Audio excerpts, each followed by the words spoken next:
Shalom, good morning to all. అనుదినము కూడా ఆత్మసంబంధ ఆశీర్వాదములతో దీంపబడుతూ ఆత్మసంబంధ దీవెనలతో సమృద్ధిని మేలుతో తృప్తిపరచబడుతున్న బిడ్డలారా, ఆ అనుదినము కూడా వస్తున్న లేఖన భాగంలో మనం చూసుకుంటుంటే అనుదిన కృపల భాగంగా ఈ దినము కూడా ప్రకటన గ్రంథము 1వ అధ్యాయము 18వ వచనంలో నేను మొదటివాడను కడబడివాడను జీవించువాడను. కాబట్టి ప్రియులారా, మన సర్వోన్నతుడైన మన రక్షకుడైన యాషువ మెస్సియా ఈ మాట అంటూ వస్తుంటున్నాడు. పద్మాస ద్వీపంలో పరవశుడై ఆ యాషువ దినమందు అనగా ఆ యొక్క సబ్బాత్ దినమందు ఆత్మవశుడై దర్శనము చూస్తున్న యోహాను గారితో పరమతని మాట్లాడుతున్న మాట, నేను మొదటివాడను కడపడివాడను అంటున్నాడు. అవును ప్రియులారా, ఆయన ఆదిలో ఉన్నాడు, ఆయన అంతంలో ఉన్నాడు, ఆయనే ఆలెఫ్, ఆయనే ఓమేగా అంటున్నాడు. కాబట్టి ఆయనే ఆది అంతము ఆయన ఉన్నవాడు. ఈ లోకంలో ఏ మనుషులు కూడా ఆదిలో లేరు, అంతంలో లేరు. కాబట్టి మధ్యలో ఉండి మధ్యలో వచ్చిపోయే నాదులే. కాబట్టి మన సర్వోన్నతుడు మాత్రమే సృష్టిని సృష్టిస్తున్నప్పుడు ఆయనే సృష్టించాడు, ఆయనే ఆదిలో ఉన్నవాడు, ఆయనే మళ్ళా అంతములో కూడా ఉండేవాడు. కాబట్టి అంతం లేనివాడు ఆయన. కాబట్టి ఆయన ఏమంటున్నాడంటే ఆలెఫ్ తౌ నేను అంటున్నాడు. కాబట్టి ఆయన నిరంతరం జీవించేవాడు, ఆయనకు మరణము లేదు. కాబట్టి ఆయన సజీవుడు. కాబట్టి నేను మృతునైతిని కాయి యుగయుగంలో సజీవుడినైన వాడని అంటున్నాడు.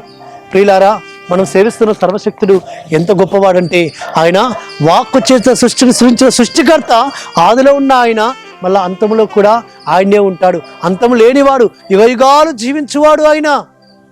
కాబట్టి ఈ లోకంలో అవును ఎక్కడ చూసుకున్నా ఎవరిని చూసుకున్నా ఏముంది వారికి ఉన్న చరిత్ర.